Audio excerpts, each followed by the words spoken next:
Good morning. Today's daf is Zevachim daf Kofhei. We begin by thanking our sponsors. We thank the sponsors of the Talmud Torah and the Shurim, all the Shurim for the month of Teves. We thank the Schreibers for sponsoring the Shurim as Chos for a full Shlema for Eliyahu, for Miriam, and the Chos of our Talmud Torah Yeshiva. We also thank Mati and Chana Margali for sponsoring the Shurim of the month.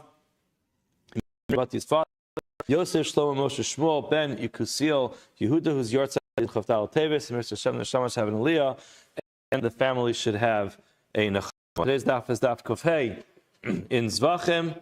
We are picking up on the top of Kofhei, the second line.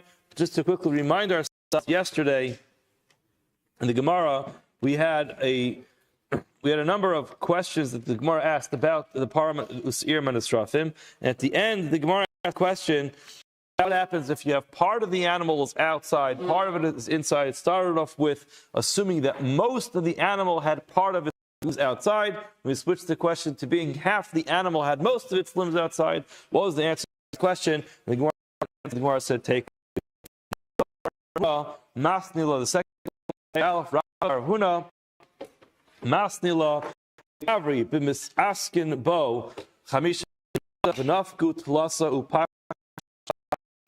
Says the different. It was not about the animal being partially in and partially out. The process of removing this animal and bringing it had Chamisha Bnei Adam in total were involved in the process. V'nafku tlasa, 3 of them went out. Upashalahu trey, and 2 were left inside. The Gemara asks, Rov misaskin azlina, do we follow the majority of the people who are involved in this process? And we would say, since 3 of them left the Azara already, they start to go out. The halacha is everybody's going to become tummy at that moment. O basar behema azlinan, do we always follow specifically the animal? And since the entire animal did not go out yet, we would say the people who are inside are. And again, the Gemara says, Teku, the Gemara does not resolve this question. Boy, Rabbi, let's ask another question. Parim usir manisrafim sheyatsu v'chazru mahu. If you have or one of these goats which are supposed to be burned, it went out.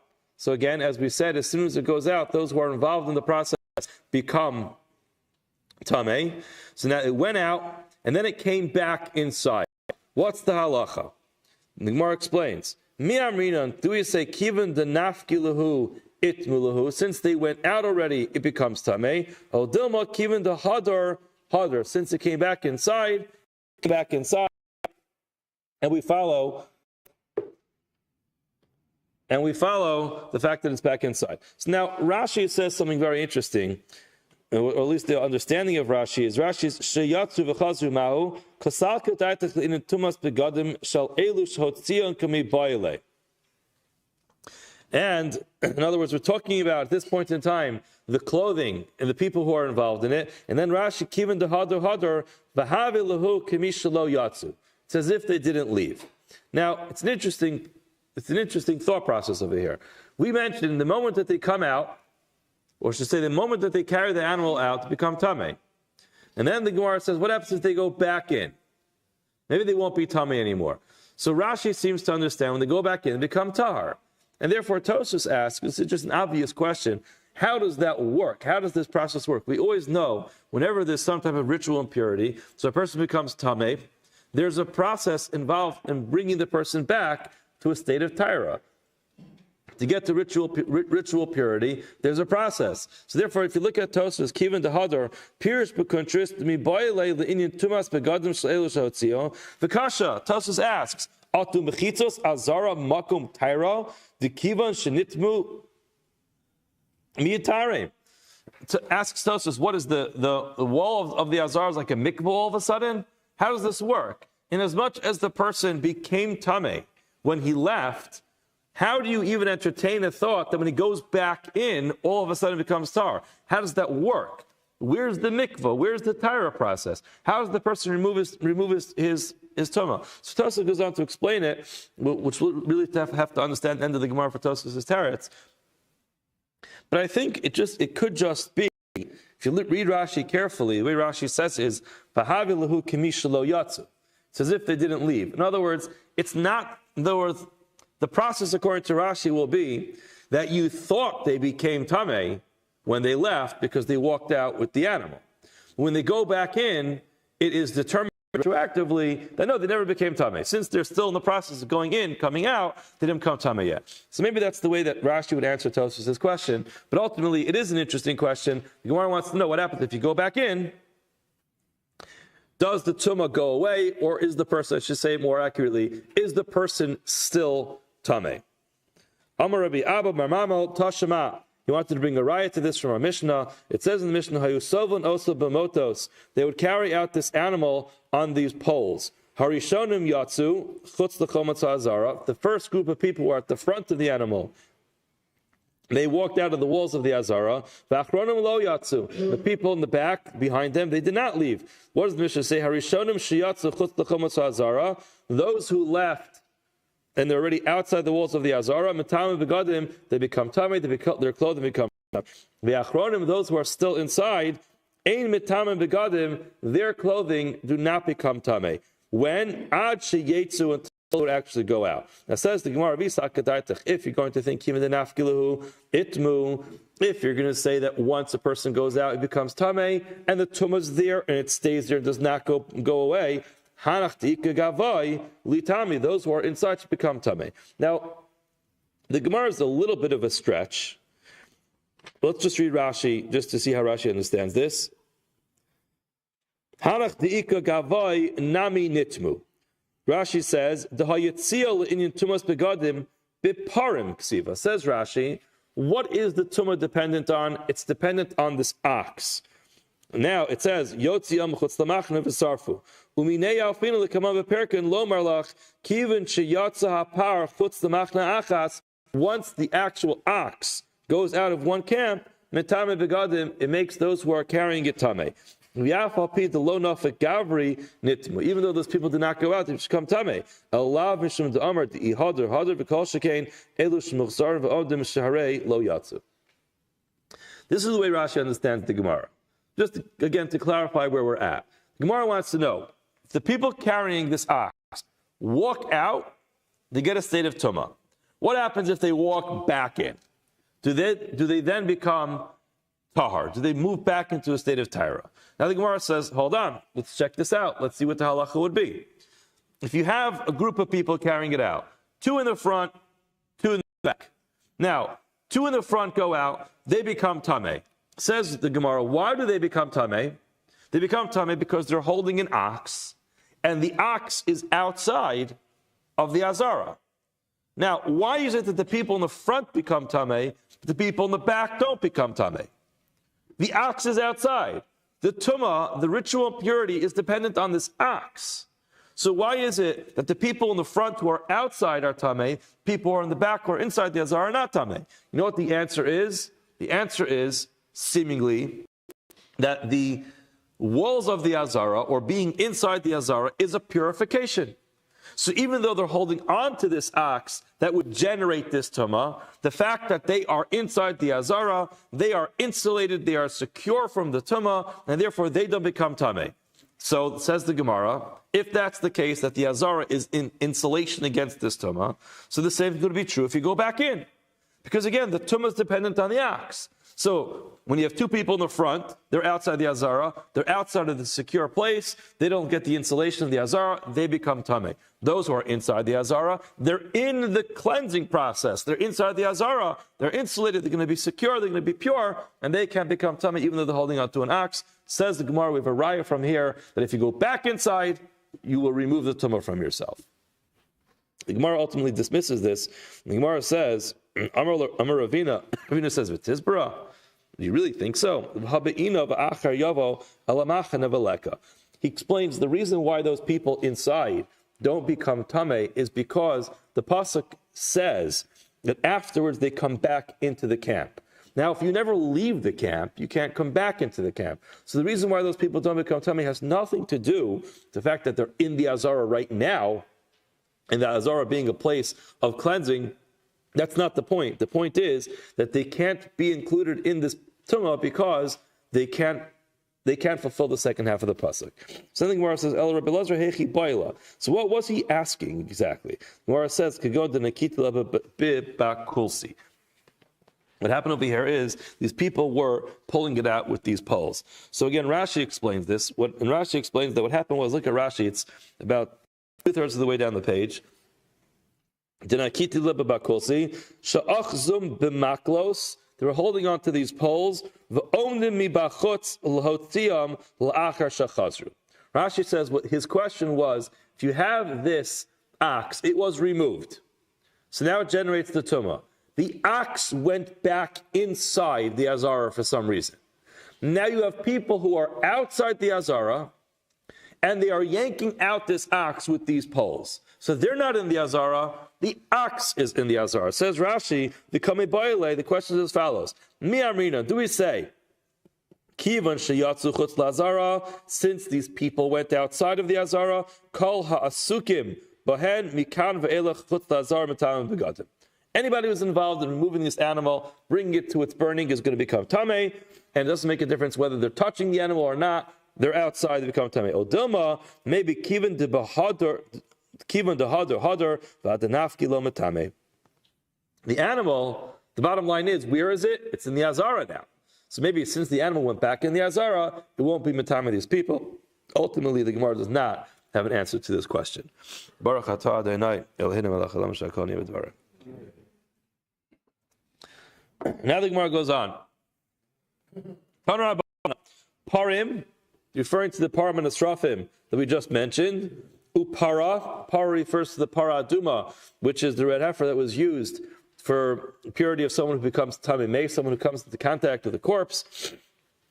They need the para aduma to purify them. V'sara mishtaleach, the sara mishtaleach refers to the goat that was processed on Yom Kippur. There was this gorel that the Kohen would do, Lashem and Lazazu would take these two blocks out of a little box. Without looking at it, he'd pull out one and put it on top of one goat, pull another one out, put on top of the other goat. One was Lashem, who was served as the chatas. The other one was Lazazel, and it was thrown off of a cliff. So the halacha is, with regard to all these things, the parman esrafim, a para aduma, and a sara mishtaleach, all these things, hamishaleach, the one who sends it. And again, this sara mishtaleach is sent by ish iti amidbara. It's the whole process. He takes it out.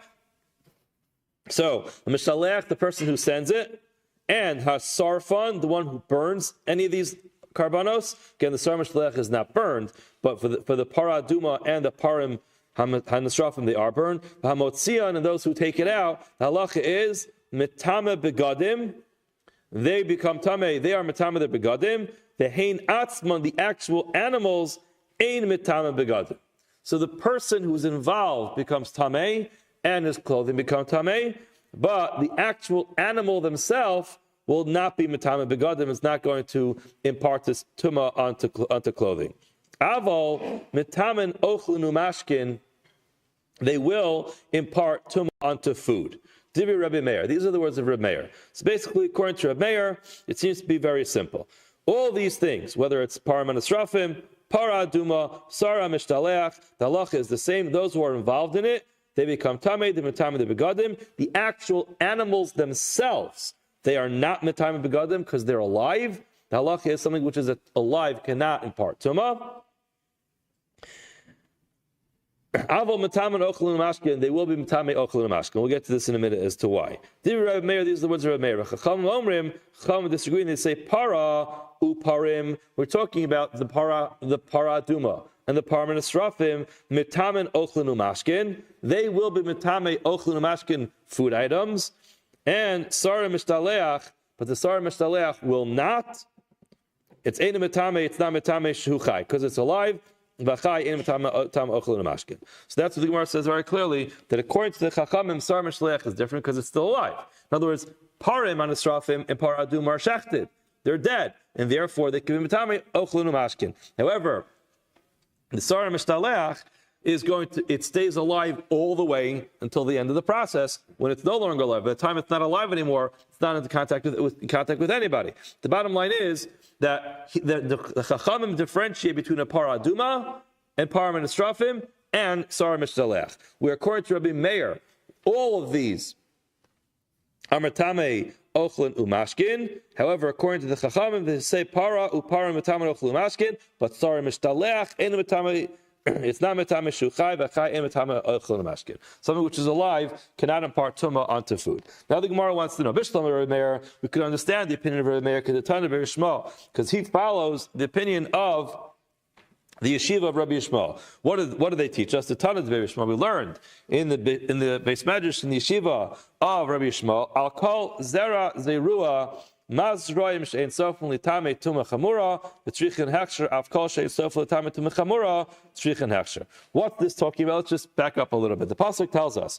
The whole pasuk reads as follows: V'chiyipo min nivlasam al kol zera zerua asher yizareya. If a piece of nevela falls onto a zera zerua asher yizareya, a seed. Now, it's not specifically a seed. The pasuk mentions the seed. We'll have to see why in just a minute. But it refers to all types of food items. The halacha is taharhu. It's tahar until there is some type of hechsher. And the Gemara, they teach us as follows. Why does the pasuk specifically mention seeds? So again, getting back to our Gemara, mazrayim. Let's compare everything to Zrayim. Just like when it comes to Zrayim, she'ein sofon l'tamei tuma chamura, they don't ever become an av hatuma. Tuma chamura refers to an av hatuma.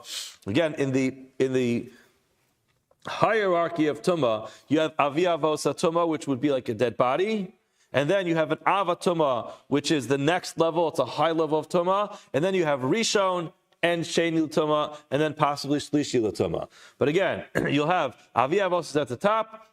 Tuma, Rishon, and Sheni. Now, there are certain things that will never rise to the level of being in Avatuma. So, what the Gemara is saying over here is, Ma Zrayim, She'ein Sofu Tama Tuma Chamura, it never will become an Avatuma, V'tzrichin Hechsher, and still, in order for it to, at this point, the Gemara understands, to become Tameh, it has to have, or to impart its Tuma, it has to have Hechsher. Hechsher means it gets wet. Gets wet means with any of the different types of I guess you can call them biblical liquids. Yad shachat dam, right? Yad shachat dam. What does Yad shachat dam stand for? It's yayin, dvash, shemen, chalav, tal, dam, mayin. Okay, we're going to just refer to water because it's the easiest one and it's included in the list. But that's the way to remember it. Yad shachat dam are the 7, right? 7 biblical liquids, and all of those have the ability to prepare something to make it susceptible to becoming tameh. So now, these seeds, they don't become an avatuma, and they need hechsher. So they teach us, afkal, this teaches, she'ein sofu l'tameh tuma chamura, that will not become an avatuma, tzrichin hechsher, they have to have a hechsher. What's going to be included from that? Yatzasa nevela, nivlas of tahar. This comes to exclude a dead kosher bird that was not shechted properly, it can become an avatuma if it's swallowed. The ein tzricha hechsher does not need to have some type of preparation to make it tameh or to make it be matama something else. So in other words, we understand why, according to Rameir, all these things are in the same category. According to Rabbanan, let's try to understand. If they follow this teaching from the Be'er Bishmal, afilu sara mishtaleach. Sara mishtaleach should also be included. Why? Because the sara mishtaleach become an avatuma.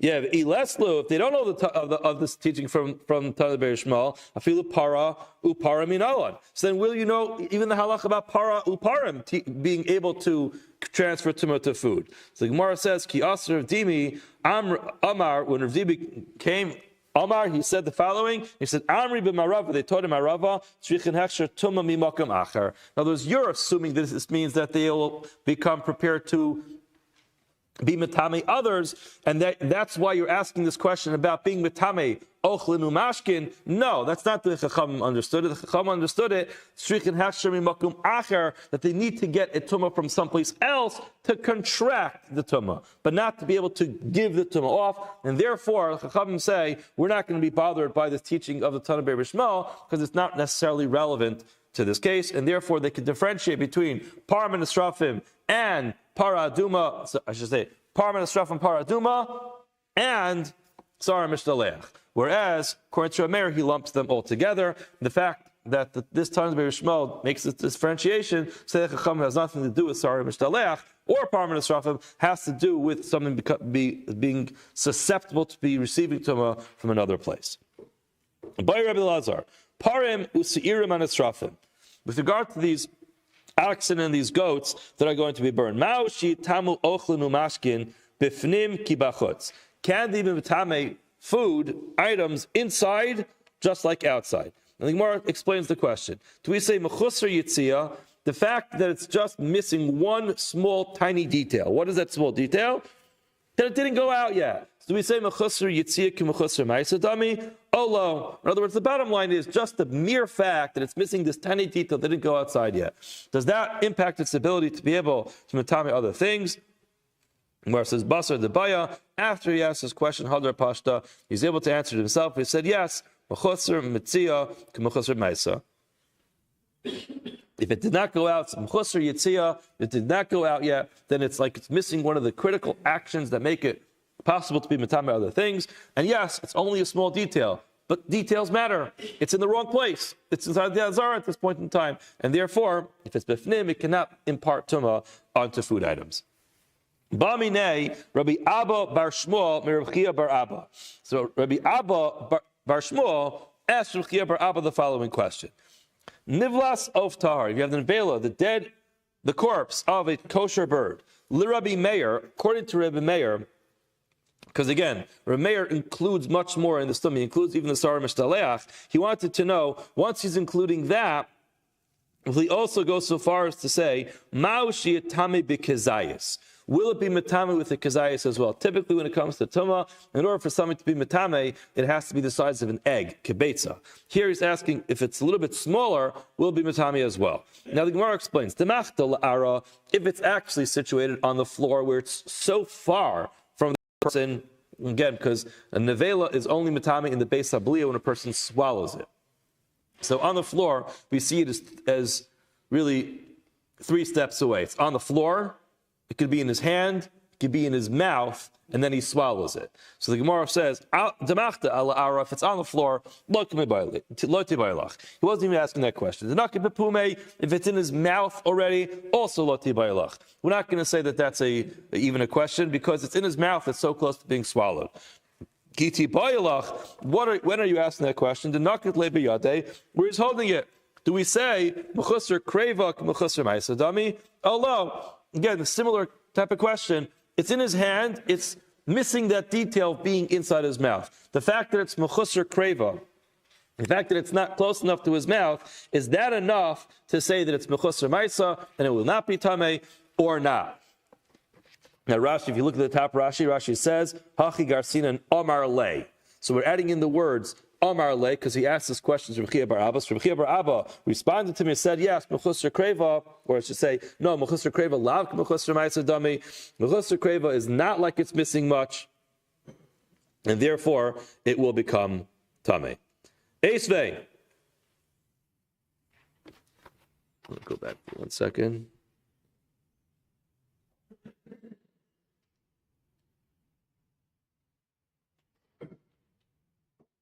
Yeah. So he said, "Mechusar kreva, lav mechusar ma'asadami." Therefore, it's not missing it in action. He will become tamei. So again, the opposite of what we saw before. Eisveit, we're asked the question. Honor Meir. In other words, what we're saying here is, according to Rabbi Meir, you have the nevel of an of tahar. You have a dead kosher bird. Person swallows it. According to Rabbi Meir, not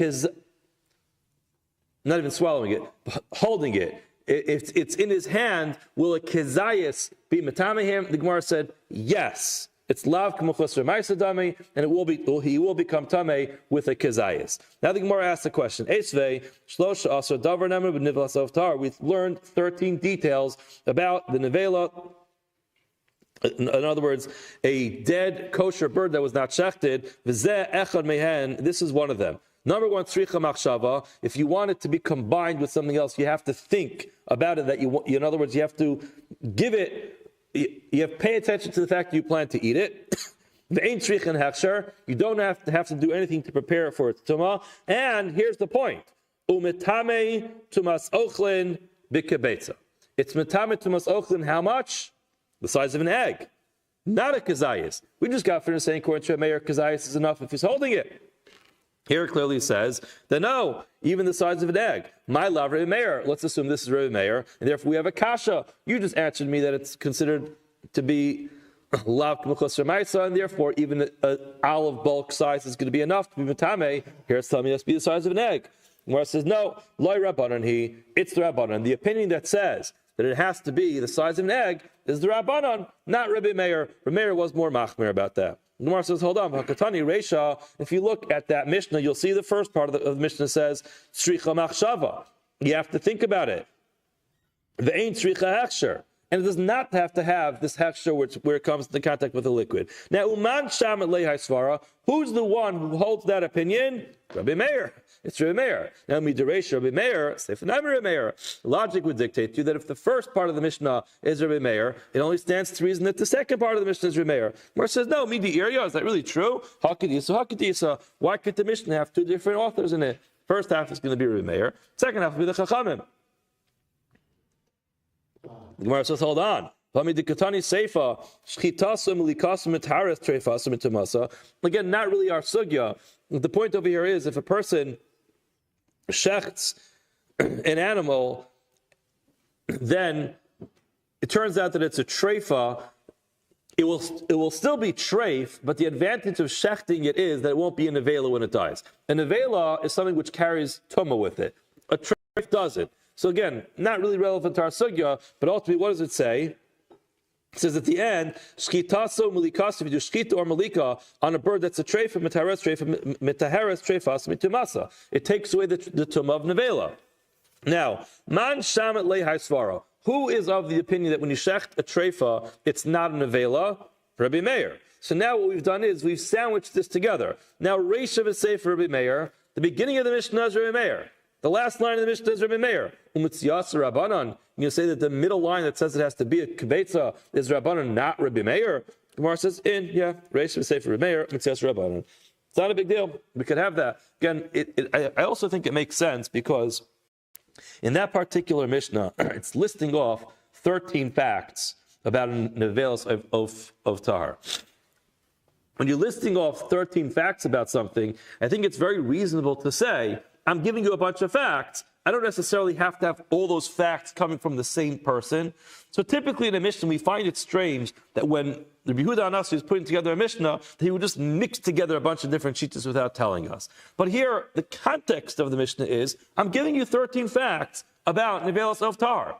That's what I'm doing. So I might go ahead and be malakate. I'll compile them from various different places. It will be a whole compendium of different facts about Nevelos of Tar. It's not a big deal to say that item 1 is Rabbi Meir, item 2 is Chachamim, item 3 is Rabbi Meir. It's not a big deal, just a list of facts. And therefore, I think specifically in this case, it makes a lot of sense that it doesn't have to all be the same opinion. Amar le Rav Havnuna Rabbi Zera. Rav Havnuna told Rabbi Zera, Lo teisiv akarech ad amrtli hamilsa. Don't sit on your leg. In other words, don't sit down. Ad until you'll tell me the following thing. He asked him the following question. Nivlas of tahar. You have a corpse of a kosher bird. Rabbi Meir, according to Rabbi Meir, monin la rishon v'sheni, o ein monin rishon v'sheni. According to Rabbi Meir, do we always go from in order of Rishon and Sheni? In other words, sometimes we'll skip the step of Rishon and only makes a Sheni l'tumah. So you wanted to know, according to Rabbi Meir, what are you going to say about this? Will this produce tumah that it makes into a Rishon, a first level tumah, or it will skip all the way to Sheni to be a second level tumah? Amalei responded to him and said,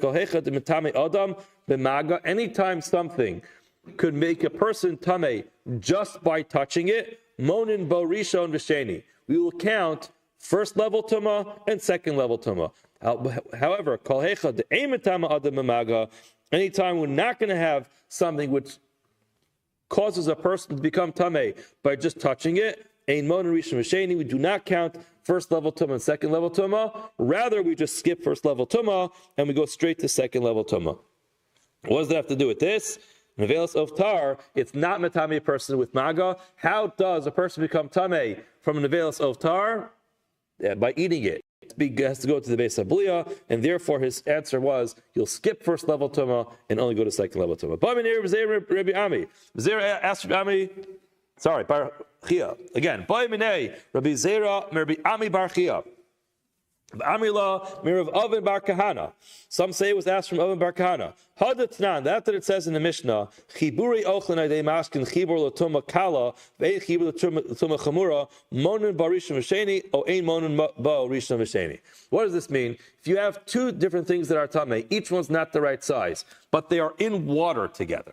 So you have both of them connected by water. The halacha is it's able to pass on tuma kala, not tuma chamura. The question is that tuma kala, that lower level tuma that it passes along, does it pass along the tuma to rishon, to a first level tuma, or to a second level tuma? Amar Lei responds to him and said, Adam, anytime it's a person, mono barishon v'sheni, any time Adam, ein mono barishon v'sheni, and therefore in this case, since it's not matame a person, we skip first level tuma, and it only is matame a second level tuma. Okay, getting back to our Mishnah.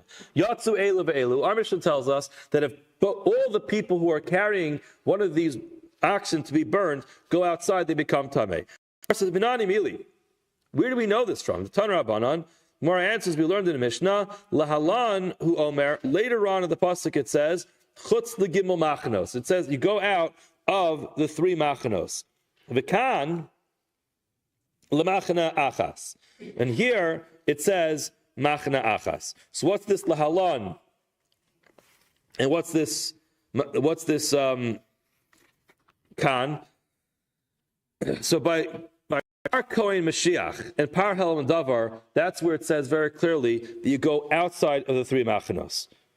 So again, when the Gemara says sorry, with regard to the Par Yom Kippurim, it says it goes out of one camp. Lomar lach, to tell you, kivin shiyatz chutz lemachna achas matame. Once it goes out of one camp, becomes tamei. And what is it? Matame begadim. So kivin shiyatz chutz lemachna achas, since it goes out of one camp, it's matame begadim. Now the Gemara says v'hi gufa minolan. How do we know this whole thing? In other words, the whole deal of the tumah and where it gets burned. The Tanur Rabbanan, for it says in the Mishnah, hotzi is kol apar and mechutz lemachna. You take the entire ox outside the camp. Now the Gemara says it's chutz legimel machnos. When it says take it out of the camp, it's out of all the three camps. So you have machna shchina, machna levia, and the machna Yisrael. Right, so it goes out all three of those. It goes out of all three of those camps. Chutz legimel machnos. And then the Gemara says, okay, Ata Omer, are you going to tell me that it is chutz Ata Omer chutz the gimel machnos or machna achas? How do you know that when it says in the pasuk you take it on the chutz the machna that it's referring to all three camps? Maybe it only goes out of one camp. Gemara says kishu Omer bepara edo when it says by the par helm davar shal tzibor. That's when everyone makes a mistake and has to bring a communal carbon. It says there michutz lemachna she'ein tzarach lomer. It's not necessary to say you have to go michutz lemachna there. Why sharei kvar nemar? It says previously kashar saraf esapar rishon. They treat this parhalm davar exactly the way they treat the previous par. The pasuk over there already told me to take it out of the machna. That tells you that not only do you take it out of the one camp, you take it out of a second camp. Now, it's okay, we're at the second camp. How do you know it goes out of all three? When it says to take it outside, when it comes to the deshen, to Shumas HaDeshen, it would not be necessary to say that. Why should it kvar nemar? It says, Al Shefach HaDeshen Yisaref. It's going to be burned where you pour the ashes. Litin lo machna shlishis, that gives us the third machna. So all these additional places where it says mechutz lamachna, it tells you get out of 3 camps. Now, if you remember, the Shimon in the Mishnah says the people who are processing this param and asrafim do not become tamei as soon as they go out. Rather, they become tamei only once the animal is burned. Shimon, what does he do with the fact that it says mechutz lamachna? Again, we just learned previously on our daf that mechutz lamachna teaches you that once you got out of one camp, you become tamei. So what's he going to do with that? The Gemara says he needs it chidetanya for what we learned in the Brisa. What does it say? Rabbi Lezer says nemar kan chutz lamachna. It says here that you go mechutz lamachna. Nemar la'alon chutz lamachna, and it says somewhere else mechutz lamachna.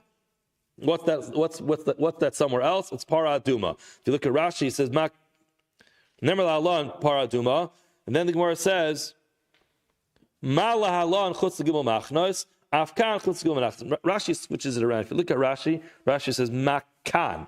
It's just worthwhile to see the Rashis together like this to understand how Rashi is learning the Gemara. Makan, just like here, but parman esrafim. When we're talking about the burned karbanos, chutz legimel machnos, afshchitzis paraduma, chutz legimel machnos, you take it out of 3 machnos. Umala halon, and just like there, but paraduma, but mizrachos Yerushalayim, where does it go to the north of Yerushalayim? V'chsibah, v'hiza nochach b'nei ol moed, alma omer mizrach, he stands in the east. Upanav Lamarav, and he's facing the west. Keneged Pisko Shal Heichal Shu Bekoso Mizrachi Pisko Lemizrach. So in other words, he learns as follows: Makan Chutz Legimel Machnos Af Lahalon really Chutz Legimel Machnos. So Malahalon, just like there, it's Lemizracha Shu Yerushalayim. It's going to be in the east of Yerushalayim. Afkan, also over here, it's Mizracha Shu Yerushalayim. In other words, according to Reb Shimon, he just uses the Gimel Machnos to tell you where you're going to actually bring it. El Rabbanon, according to Rabbanon, so now if they're not going to use that word to teach you where you're going to burn it, top of Kavav and Aleph, Heichasar Fluhu, where indeed do they burn it? Gemara says, Kidatanya, like the following brisa, Heichin Esrafin, where would they burn it? Litzaf in Yerushalayim, to the north of Yerushalayim. So whereas Reb Shimon says it's going to be the east of Yerushalayim, according to the Chacham, it's Litzaf in Yerushalayim, Chutz l'shalosh machnos, out of the 3 camps. Now, on that, Rabbi Yossi says, Beitz HaDeshen Nisrafim. They had to burn it on a Beitz HaDeshen. Even when they went out of the 3 machnos, they had to take the ashes from this back and sprinkle it on the floor first.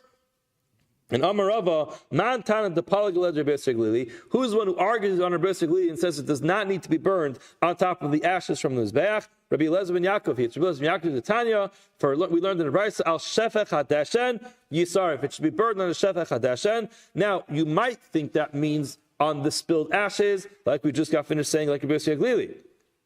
But he says something different. According to Rabbi Elazar ben Yaakov, Shevach HaDeshen Yisarif Shiehei Sham Deshen. Rabbi Elazar ben Yaakov, Rabbi Elazar ben Yaakov says no. Shiehei Mekomo Mishupach. It has to be on a slant. So while basically understands Al Shevach HaDeshen means you have to burn it where there's ashes already spilled, according to Rabbi Elazar ben Yaakov, it means it has to be on a place that's on a slant. Amalei Abaya Tibu Mekomo Mishupach Pliki. Who says that it's a mutually exclusive argument? Maybe they both agree that there has to be ashes from the Mizbeach there. Just an argument, does it have to be on a slant or not? And that's the argument. Bottom line is, according to Reb Shimon, he still maintains his opinion that you do not become tamei until you're actually involved in the process of burning it. And the fact that the wisdom says, that he says is we're teaching us something else just in terms of where it's going to be burned. And it turns out there's machlokas, whether they go to the east or they go to the north. I think we should finish the parak, right? Let's do it. Tanar Abanan. Hasoref metame begadim. We learned that the one who burns the animal, his clothing become tamei. V'loa matzis are not the one who starts the fire, metame begadim. In other words, if you're just the guy who's the fire starter, you're a good Boy Scout. You know how to start a fire, so you're not necessarily become tamei just because you started the fire. V'lo masadar samaracha metame begadim. Not necessarily the person who sets up the teepee over there. He won't necessarily become tamei. The Ezehu Asoref, who's considered to be part of the burning, Hamisayeh b'shatz hasreifa. Anybody who's involved at the time of the burning. So, you always have those guys there fanning it, mixing things up, putting some more wood in. Those people, they're going to be the ones who become tamei because they're actually helping out at the time that it's burning. Now, Yachal, I might think af mishanasu efer mitam begadim. Even after the animal becomes ash, it's still mitam begadim. Tamalor, the pasuk says no. Osam mitam begadim. They only become tameh while they are considered animals, but once they're already ash, they're not betameh begadim. Shimon disagrees and says, "Also betameh begadim nitach habasar." Once the meat starts to fall apart, ein betameh begadim. So what's the difference between these two opinions? One says that when it's ash, the other one says when the meat starts to decompose. My benayu amar Rava iki benayu deshavye charucha. It's when it got burned. Says Rashi, what Shavei Charucha mean? It says to have nitach habasar, the meat starts to decompose. Ve'efer mi'alohavi. It's not ash yet. In other words, it's burnt pretty solidly, but it's not actually ash. So Tanakama metaman achiyasu efer. According to Tanakama, it's going to be metame all the way up until it becomes ash. The osan kurina behu aval efer lo mikri. Sorry, the osam kurina behu aval efer lo mikri. In other words, it's not considered the animal when it's already ash. Rabbi Elazar, Rabbi Shimon, once it's already considered burnt and starts to decompose. We have finished Baruch Hashem the 12th parak in Zevachim. Hashem, tomorrow we'll start the 13th parak. Have a wonderful day and a wonderful week.